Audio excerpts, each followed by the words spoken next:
ఇది బహుశా నేను సంవత్సరం ఇంకా 2 ఏళ్ల నుంచి ఇట్లానే చెప్తూ వస్తున్నాను. నమస్కారాలు అట్లాంటి వాటి మీద పెద్ద నమ్మకాలు ఏం లేవు, అవసరమైతే వండుతాం. ఇది ఈరోజు అవసరమైనటువంటి సందర్భం. ఇన్ని నినాదాలు ఒక దగ్గర కూర్చుని మాట్లాడుకోవాల్సినటువంటి సందర్భం. ఈ సందర్భాలని మనము ఎంతవరకు మన జీవితాల్లోకి తీసుకుంటున్నాం, మన ఆలోచనలోకి తీసుకుంటున్నాం నాకైతే తెలియటం లేదు. ఎందుకంటే ఆ సందర్భాన్ని మనము కుదిరించుకోవటం లేదు. ఆ సందర్భాన్ని కుదిరించుకోమని చాలా మెత్తగా చెప్తున్నటువంటి పుస్తకం ఇది. అంటే మెత్తగా అని ఎందుకన్నాను అని అంటే, మెత్తగా చెప్తేనా అర్థమవుతుందేమో అనేటటువంటిది. చాలా వారమంతా నడిచిన తర్వాత ఏదో ఒక రకమైనటువంటి దిగుల్లోకి వెళ్తాం. ఫేస్బుక్లోనో లేకపోతే సోషల్ మీడియాలో వచ్చేటటువంటి రకరకాల అంశాలు ఉంటాయి. అనేక అంశాలలో జరుగుతున్నటువంటి చర్చల్లో కూడా మనకు ఒక దిగులు వచ్చేస్తూ ఉంటుంది, భయం వస్తూ ఉంటుంది. భయము, దిగులు, నిరాశ అన్నీ వస్తున్న సందర్భంలో ఒక వారం ఖచ్చితంగా శ్రీనివాస్ గారి వ్యాసం వస్తుంది. అమ్మయ్య, ఆ వ్యాసం చదివిన తర్వాత మనసు కొంచెం కుదుట పడుతుంది అన్నమాట. బహుశా అందరికీ అలా ఉంటుందో లేదో నాకు తెలియదు, కానీ నాకైతే అమ్మయ్య ఓకే.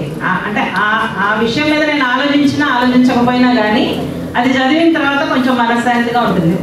పర్లేదు, మనతో పాటు మన దిగుల్ని పంచుకునేటటువంటి వాళ్ళు, మన ఆలోచనలు పంచుకునేటటువంటి వాళ్ళు అట్లానే ఎప్పుడు మాట్లాడుకోం, కానీ ఆ రకమైనటువంటి మన లోపలి భయాన్ని, లోపలి ఆవేదనని ఒక అక్షర రూపంలోకి తీసుకొచ్చినటువంటి శ్రీనివాస్ గారికి ధన్యవాదాలు. చాలా విషయాలు చెప్పారు. దీంట్లో చాలా ప్రస్తావనలు ఉన్నాయి. అంటే ఒక రకంగా 2015 నుంచి 2023 వరకు కూడా జరిగినటువంటి దేశ రాజకీయాలలో జరిగినటువంటి అనేక విషయాల మీద ఆయన కామెంట్ చేస్తూ వెళ్ళారు. ఇది బుల్డోజర్ సందర్భం.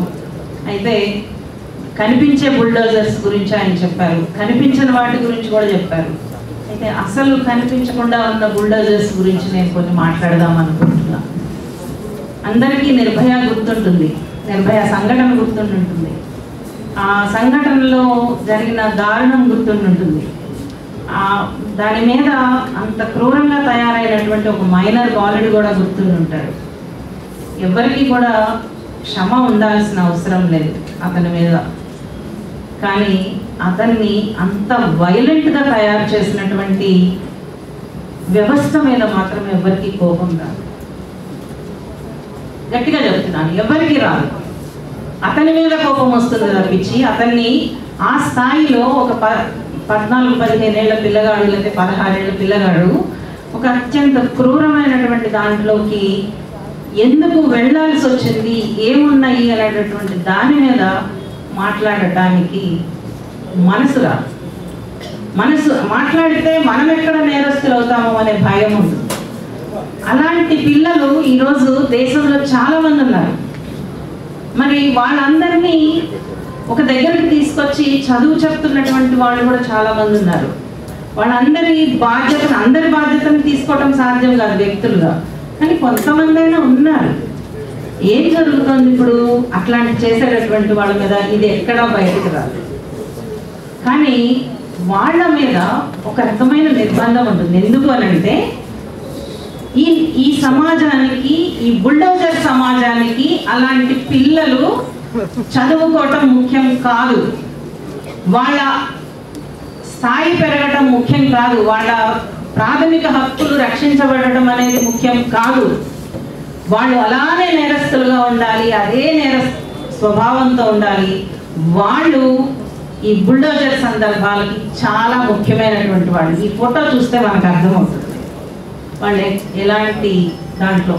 వీళ్ళు ఇలానే ఉండాలి అని అంటే వాళ్ళకి చదువు చెప్పేటటువంటి ఏదో చేతనైనంత సమాజ సేవ అనుకోవచ్చు, ఏదో ఒకటి అనుకోవచ్చు కదా. వాళ్ళ మీద రకరకాలైనటువంటి నిర్బంధాలు పెడతారు, రకరకాలైనటువంటి ఊపిరి సలపనివ్వనంత రూల్స్ పెడతారు. ఇది కనిపించని బుల్డోజర్. రెండోది, సోషల్ మీడియాలో ఈ మధ్య ట్రెండ్ గమనిస్తున్నారో లేదు, ఎవరైనా గమనించే ఉండొచ్చు. ఎక్కడో ఒక సంఘటన జరుగుతుంది, స్త్రీల మీద ఒక అత్యాచారమో ఎక్కడో జరుగుతుంది, వెంటనే మన తెలుగు సమాజంలోనే ఒక ట్రెండ్ మొదలవుతుంది అన్నమాట. వరంగల్లో ప్రీతి ఇన్సిడెంట్ జరుగుతుంది, లేకపోతే ఇంకొక చోట ఒక రేప్ జరుగుతుంది. ఎందుకు జరుగుతున్నాయి అనేటటువంటిది మాట్లాడరు. ఈ సంధ్య ఏమైంది, ఈ దేవి ఏమైంది, ఈ సజయ్ ఏమైంది, ఈ వీళ్ళందరూ ఇంకా మీరు వింటాను అని అంటే నేను చాలా చక్కగా ఆ బూతులన్నీ మాట్లాడగలుగుతాను.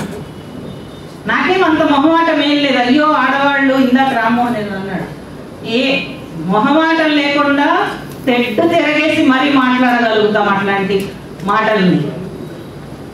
అంటే మాట్లాడటం గొప్ప కాదు, కానీ అవతల వాళ్ళు మాట్లాడుతున్నటువంటి సందర్భం ఏంటి, ఏ సెక్షన్ మాట్లాడుతోంది. ఈరోజు గౌరీ లంకేష్ కనుమరుగైపోయింది, కానీ ఆ లైన్లో నిలబడినటువంటి వాళ్ళం చాలామంది ఉన్నాం. అది గుర్తుపెట్టుకోమని చెప్తున్నాను నేను. నిజంగానే ఏ రోజు క్షేమంగా ఇంటికి వెళ్తాం అనేటటువంటిది లేదు. ఒక ఫేస్బుక్లో అంటారు, అరణ్యకృష్ణ కూడా రాశాడు సంధ్య గురించి. సంధ్యని ఎంత దారుణమైనటువంటి మాటలతో ట్రోల్ నడుస్తూ ఉంటుందంటే, సంధ్య ఇక్కడే ఉంది, మీకు అందరికీ తెలుసు. ఇంట్లో ఏదైనా సమస్య వస్తే, భార్యాభర్తల సమస్య వస్తే ఫస్ట్ గుర్తుపెట్టుకునేది సంధ్యనే. సంధ్యక్క, సజయక్క, దేవక్క అంటూ వస్తారు మన వాళ్ళే, అందరం ఇక్కడ ఉన్నటువంటి వాళ్ళమే. కానీ నేను పేరు తీసుకుంటున్నాను, కానీ ఆ వ్యక్తి అనే కాదు, సంధ్య ఒక్కటనే కాదు, అలా పనిచేస్తున్నటువంటి అనేక మంది కార్యకర్తలు, లేకపోతే సామాజిక పరంగా అనేక రంగాల్లో పనిచేస్తున్నటువంటి వాళ్ళు ఈరోజు ఎదుర్కొంటున్నటువంటి సమస్య ఏంటంటే, పెద్ద బుల్డోజరు. ఏ బుల్డోజర్ గురించి మాట్లాడుతున్నామో ఆ బుల్డోజర్ శక్తులే కాదు, ఆ బుల్డోజర్తో పాటు వాటిని నిశ్శబ్దంగా వాటికి ఎండార్స్ చేసేటటువంటి శక్తులు. పర్లేదు, ఈమె ఈ సామాజిక వర్గం నుంచి వచ్చింది కాబట్టి ఈమె 4 అన్నా పర్లేదు అనుకునేటటువంటి, అది తప్పు. ఎందుకనంటే సంజయో, సజయో, లేకపోతే దేవి సామాజిక వర్గాలు కాదు అక్కడ బాధపడేది. ప్రజా ఉద్యమాలలో బాధితుల పక్కన నిలబడేటటువంటి వ్యక్తులను గనక కాపాడుకోలేనటువంటి సమాజం ఆల్రెడీ మనము నిలబడుతూనే ఉన్నాం. అట్లాంటిది నడుస్తూనే ఉంది. గౌరీ లంకేష్ని కాపాడుకోలేకపోయాం, వేరే వాళ్ళని కాపాడుకోలేక సుజాత సూరేపల్లి లాంటి వాళ్ళ మీద జరుగుతున్నటువంటిది అయితే బాడీ షేమింగ్ వరకు కూడా వెళ్తున్నారు. అంటే ఎందుకు జరుగుతాయి ఇవన్నీ కూడా? ఎక్కడి నుంచి జరుగుతాయి? ఏ భావజాలం నుంచి జరుగుతాయి? ఏ భావజాలము అంత తీవ్రమైనటువంటి పదజాలాన్ని ఉపయోగించేటట్టు చేస్తుంది? దీని మీద అంటే నాకు కూడా తెలియదు ఎట్లా ఎందుకనంటే ట్రోల్లో నిన్ను 4 గుణపాలతో నిన్ను చంపి నీ మర్మాంగంలో 4 గుణపాలు గుచ్చుతాము అని చెప్పి ఒకటి రాస్తే మామూలుగా వదిలేసేటటువంటి విషయమేనా అది? ఎక్కడ అంటే సజయ్కి, సంధ్యకి, దేవికి, సుజాతకి భయం ఉండదా? వాళ్ళకి కుటుంబాలు ఉండవా? వాళ్ళ వెనకాల మనుషులు ఉండరా? లేకపోతే వాళ్ళతో పనిచేసేటటువంటి ఉద్యమాలు ఉండవా? ఇంతమంది పిల్లల్ని రకరకాలైనటువంటి స్థాయిలతో పనిచేస్తున్నాం కదా, వాళ్ళందరికీ భయం ఉండదా?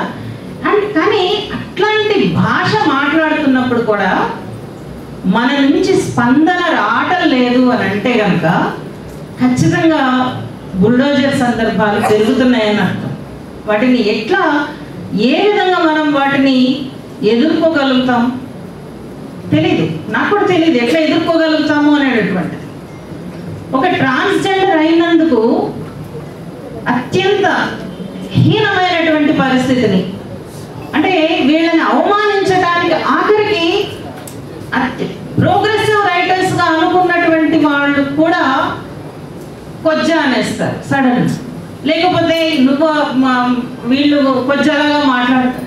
అంటే ఇంత రాజకీయాలలో కానీ, భాషలో కానీ, రాతలో కానీ ఒక వ్యక్తిని అవమానించకూడదు అనేటటువంటి కనీస ఒకప్పుడు ఉండేదేమో, కానీ ఇప్పుడు అది నెమ్మదిగా తగ్గిపోతుంది. అది ఆ సందర్భం కూడా బుల్డోజర్ సందర్భమే అనుకుంటున్నాను నేను.